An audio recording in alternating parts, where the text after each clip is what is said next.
A story broke this week that a former teacher's aide in Michigan says she had been fired after refusing to give her Facebook password to her supervisors. Her name is Kimberly Hester.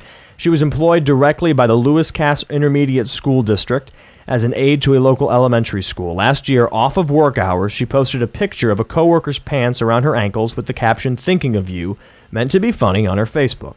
Someone, she suspects a particular parent who is a Facebook friend, I'm sure they're no longer friends, saw the photo and complained to the school. A few days later, the district superintendent began repeatedly asking her for access to her Facebook page. Each time, Hester refused.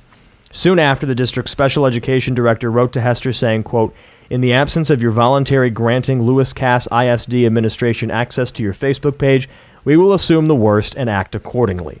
Hester told the South Bend Tribune the district then suspended her and that she's currently on unpaid leave. So we saw a lot of these stories and a lot of these, people reporting. It's weird how these stories all come up at the same exact time. I know, right? Well, I think we just shine a spotlight on it and then, it gets picked up. But we talked last week about how there were stories of, military people and, more high security jobs that were getting asked for Facebook passwords. This is not so. This is a situation where a woman posted something on her Facebook page and someone caught wind of it, and it's not, I don't know, I've never seen the picture, so I don't know if it's lewd. I mean, all we know is that it was a coworker's pants around her ankles. That could just be a picture of her ankles with the pants there. That could be, I don't know what that is, who knows. But it's on her personal Facebook page. It was probably posted from her personal computer, yet the school finds it necessary to want to verify this by trying to force her to give up her password and then suspending her when she does it because they have to, quote, assume the worst. Yeah, and I don't understand the obsession with having to be in control of an employee's Facebook. Yeah, it is weird. It's not like because you're an employee, you are talking for the company on Facebook. No. You know what I mean? Like, it's really weird. It's not like you're signing press releases. Yeah. It's a very different thing. I mean, the thing is, you do represent... I mean, maybe you should... maybe I could see corporate policies of, hey, please keep your privacy settings private. Mm-hmm. Something like that. You know what I mean? I can understand that. Yeah. I can't understand some of this. What I kind of wrote in my column was I feel like there's this privacy continuum we have, right? And on the left side, we have everything we think in life is completely out in the open and unsecure. And on the right side, we have every mode of communication we think is secure and private. So the example I used in the article was, if I ask you to tell someone your deepest, darkest, most confidential piece of information, how would you choose to tell them? Would you do it by phone? Would you do it in person? You would do it in person. That is probably what we all universally agree is the most secure way to pass information. Yes. Because you can control the environment, you see them, you can visually see the receiver, how they're accepting information, what they're doing with it. And then obviously the further left you go on this continuum, the more unsecure it gets. And I feel like as a society, we all agree that there are certain things that are on that left side or the right side of that continuum that are really, really private and really, really secure. And we all pretty much agree on those few things. If I ask you to name the 3 ways you would do it, we would all probably come up with the same 3 ways. Yeah. Right? What would be the 3 ways you would use? Phone, person, what's the third? I don't know. I said mail. Mail or email. I don't know. Email's you'd probably do something, but at least the 2 things. I feel like I haven't sent a letter in but if you had a really confidential piece of information. I'm like, here, I'm going to tell you this in 4 days because the postal service is slow. Well, I'm not saying it was time sensitive. So that's my point. But no one would say Facebook. But if I said how secure, how private do you think Facebook is, I think everybody kind of places it in a different spot on that continuum. Some people think it's really private, and some people think, we all just assume it's public. Even if it might be private, we all assume it's public. And the other point I made is, you also have to realize, I hate to say this, because we're all told in life that we're so important. You're not. No one cares. That's really what it comes down to. No one really cares about your information. I mean, Facebook obviously wants it for advertising, but no average person Facebook out just there wants to sell things about you. Exactly. They don't care what it is Exactly. about you. They don't actually care about the details. They just want that so they can sell advertising. Right. No average person really cares about the other average person. You know, celebrities are different. We all care about celebrities. You know, that their information is valuable to us. But, you know, if you're an ordinary person like me, no one cares about a picture I post. No, that's no value to anybody. No, absolutely. So it's weird. Like we don't all have the same agreement on the privacy of Facebook. And there was a poll I used in the article where like 42% were very concerned about it, 20% were unconcerned, and 30% were in the middle. So everybody's kind of like all over the map about how concerned we are even about it. So it's bizarre about, you know, and then I think this just shows that divide as well, where the school feels that this is all very public and everybody cares, and the girl realizes no one cares and it's not public. Right. But I mean, how do you treat what you post on Facebook? I mean, we're all kind of told you treat it like it's public. Well, we're just in such a new place in you know, just it's a brand new medium. Absolutely. And we just companies and businesses and you know, governments don't know what to do with it yet. Yeah, absolutely. And the other thing is, I mean, they don't know what to do with the internet yet. Yeah. You know, they're barely learning that. That's so true. The other thing you have to realize, you know, somebody, it was a state senator from Maryland. There's a really good article in the New York Times about what universities are doing with athletes' Twitter accounts and Facebook accounts and all that stuff. Because that is a big deal. Because, you know, and the point I made in the column was, if you're the star of the football team, your information is valuable to your opponent's student section. I don't know if you've ever read some of the literature that an opponent's student section, you know, passes out. Like every basketball student section has their flyer, right? And it's always chock full of what somebody on the other team posted on Facebook or Twitter. I mean, that is valuable. That's different. So there, you know, there might need to be some lockdown. But there was a state senator from Maryland in there who wrote, you know, it's asking for what, you know, athletes have posted on Facebook or Twitter is like listening to their phone calls or reading their mail. And like, I don't buy that. I'm sorry, but there's Twitter, a difference. Especially yeah, Twitter. especially because Twitter. Twitter is public. You are tweeting things. There's no to closed the public. network. I mean, you can, but there's no point in I hate tweeting people who to lock a their close. accounts. That's dumb. It's dumb. And the other thing is like stupid. I mean, think about it. You have, let's say you have 300 friends on Facebook. Yeah. You post an objectionable picture on Facebook, and not dirty, not like, you know, not raunchy, but something that's somewhat objectionable. I mean, with a Coors Light box. You might think that those 300 people, that, hey, it's a small group, they're my friends, but it only takes one sour person in that group to save that image and post it God knows where. And how many people are you friends with on Facebook who you're like, I'm friends with this person? Tons of them. What? Because I don't know, you weren't around in the beginning of Facebook. You came in 2009? Late 8. I was around back when you had to be verified by someone in your school network to get in. And in that time, it was the weirdest thing. In that time, everybody felt like they were so secure because it was like community of bouncers, making sure everybody was legit who was in there. So you friended everybody. So anybody that you have in your group that has like 1,000 friends, that's just a normal person, I guarantee they were in like 2006, they joined Facebook, and they just friended everybody in the network. Yep. And so they never went through and vetted it. So they have all these people. So you have 1,000 friends, probably 90% of which you don't know or trust, and then you post something, and it only takes one out of those 90% that you don't trust to click the now it's even easier now because you click the share button on Facebook. I love the share button. And then it goes to your network. So it's not at all like reading your mail or listening to your phone calls, because that was my whole point. That you assume is on the right side of that continuum. You assume a phone call is secure, you know, depending on the phone call, but it's to one person, you know it's secure. Facebook is completely not. So it's a whole weird thing. The FTC this week released a set of recommendations for businesses in Congress about the collection of use of consumers' personal data. They called for privacy by design. I don't know what the hell that means, by the way. That's their like cool little like cute slogan, privacy by design. Thank you, FTC. Thanks for making no sense.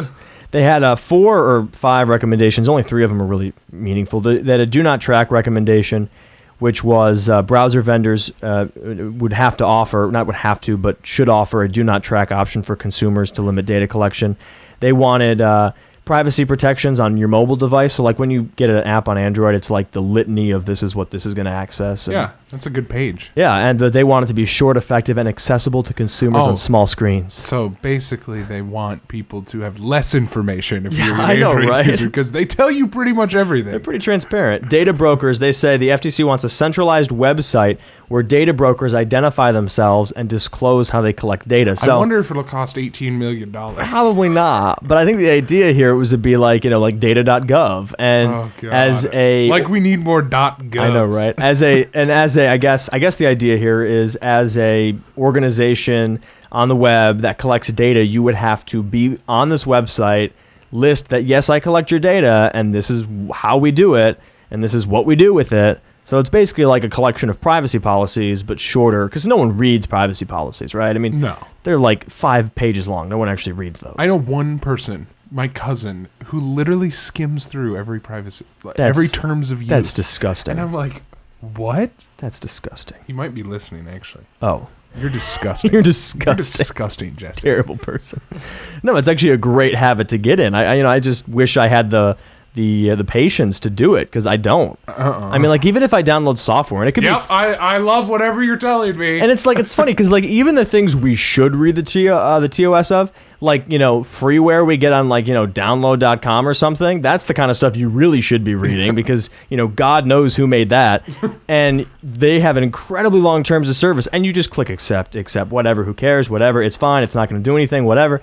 And it's like, you don't even know what you just agreed to. Like that, the stuff from Google, I hate to say it, but Google and Facebook, I generally trust, They're so big. God, that is a scary statement. Well, I say that because... I don't think many people say that. You know who I really trust? Google and Facebook.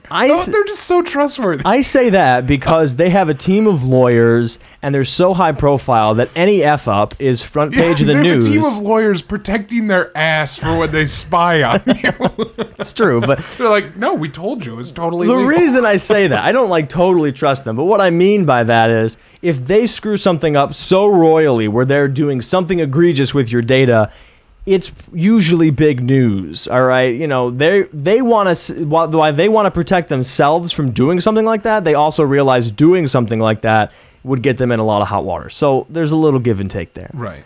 But the little small, guy who programmed some, awesome freeware I downloaded on my computer, he's not going to make any noise if, he did something egregious with my information. Right. That's what I mean. Your boy, Senator Al Franken. God, everyone's my boy. Especially the people you don't like. Especially Al Franken. God, he's such a great guy. Al Franken. I can't do his voice anymore. I used to be able to do his voice when he was on Saturday Night Live and stuff. I'm sure you could. I probably couldn't. I mean, when I say that, it means I could try and do it, and it would be like... It's like is it your Canadian that turns Swedish? My Canadian turns a lot of things, sometimes Irish, sometimes Swedish. He gave a rousing speech, according to The Verge, to the American Bar Association's antitrust section last night, calling for greater antitrust oversight of large media and tech companies as a way to ensure greater privacy protections for Americans. What he basically said in here was that the growth of Google and Facebook is bad because they do... I mean, the title of the article is Senator Al Franken, Privacy is a Casualty of Google and Facebook's Success. He says, what we're seeing is, just like Americans' pocketbooks and access to information, their right to privacy can be a casualty of anti-competitive practices. When a company is able to establish a dominant market position, consumers lose meaningful choices. So his point is, Facebook has no competitors, which is kind of not true. Yeah, but I mean, even the competitors they have do the same thing. They do the same thing. Yeah, so it's not like them having a lot of market share is, making people not have the privacy. And the other thing he says, and this is what really bothers me about the government, is a lot of times they just don't understand technology or the internet at all. I mean, there's a few of the 435 members of the House that get it. They are just totally... Dara Lisa from California is actually one of the better ones. Yeah. Justin Amash is pretty good too. Yeah. There's a couple in there that understand it. I love Justin Amash's Facebook page. I know. Explaining every single vote. I should interview him. Oh, you should, definitely. For the interview series. He's from Michigan. He'd do it. Yeah, I saw him speak. He spoke here last year. I will send an email to his people. So anyways, Al Franken, and I have so much clout, they will immediately respond and say, they probably will. We're going to cancel Hannity for you. Yep. Al Franken said, this is the thing that bothers me. Some kind of super profile. I don't know. It was something. He says, I have a super profile. Well, he says his point was that it's hard to find a search engine that's comparable to Google, which I take issue with because, I'm sorry, search the same term at Google, Yahoo, Bing, Ask. You're going to get the same results. Ask still a thing? Ask is still around. Ask is still around. No one uses it, but it's still there. But my point is, you're generally going to get the same results. Mm-hmm. Google is not really about, it offers up great search results. It's just about they were kind of first to it, and everybody kind of liked how cute they were. And so everybody kind of stuck with them. That's so cute. I mean, it's true. I mean, in terms of giving you search results. I mean, there's a little bit of variation in the results, but it's not like if you're looking for something big, you're going to find it on either one. Google is really Google's biggest leg up is the interface. I mean, seriously, it's techie people who are like, well, Bing isn't good, you know? It really is. Bing is perfectly fine. The only reason I don't use Bing is because I don't like the interface of Bing. So many people, that's weird. So many people who use the internet are just totally stupid. You know, I mean, one of the number one search results is Facebook.com. Yeah. So, I mean, if you type Facebook.com into Bing, you're going to get Facebook. Yeah, it's not going to change. I swear to you, you won't get something else. I promise. I hate that. I love when people are using Chrome and they type Google.com to search for Facebook. It's like, oh my God, what are you doing? Yeah. So, people aren't smart. It's true. And I mean, if you're doing like heavy research, maybe you'll get some variations, but for the most part, you're going to get the same stuff. So to get a search engine that's comparable to Google, there are plenty out there. There are plenty of competitors in the search engine market. It is not at all by any means. I mean, Google in terms of market share absolutely smokes everybody. But it's, for starters, there's not much like barrier to entry. There's not much operating cost if you're doing pure search. So, I mean, compared to other things. So there's a lot of competitors out there, right? It's not hard to find a competitor to Google. And so if you don't like Google taking information about you, you may go to Microsoft, which does pretty much the same thing. Yeah. Or you may go to Yahoo, which does pretty much the same thing. I don't know about Ask. No, you know what? Ask is just a gem. They don't do anything. Ask is just there. Like, please use us. We won't track you. Yeah, that's just their last hope. I wonder, Ask.com, what does it take me to? Oh, look at this. Oh, nice. Oh, you know what? I remember Ask turned into Yahoo. It looks like question and answers. Yeah, I remember reading about this a couple months ago, but Ask is like rebranded as kind of a Q&A, Quora kind of pivot. Yeah, kind of thing going on. I don't really, or like a Yahoo Answers. Follow us on Facebook, Twitter, and Google+. Oh, that's a good idea. Follow Ask on Google+. Yeah, they're obviously realizing that they're not going to win the war there. Another quick story about this social media privacy stuff, and then we'll move on. But a 17-year-old boy, Austin Carroll, who was a senior at Garrett High School in Garrett, Indiana, was suspended 3 months before graduation for tweeting the F word. And so That's a lot. That's 5 F words. Well, this is what he told the Indiana. According to this article, it says Carroll told the Indiana News Center, "One of my tweets was effing is one of those effing words you can't effing put anywhere in an effing sentence, and it still effing makes sense." So I think he was trying to like poke fun at it, which is awesome. It's such a. I love him for that. I love him for that. Carroll now gets to matriculate through an alternative high school where he will still receive a diploma, but none of the senior fund. He can't go to prom or anything like that. For swearing on Twitter? I know. Now that is totally wrong. I know. The school claims that it was. What about okay? When a kid swears in the hallway at your high school? No, they don't get expelled. No. Happen all the time. I did it all the time. I know. I swear in front of teachers all the time. It's like no one cares. No one cares. There's like one teacher that's like, "Hey, don't do that." Yeah, bad. Bad words. Bad student. No, but but they contend it was from a school computer.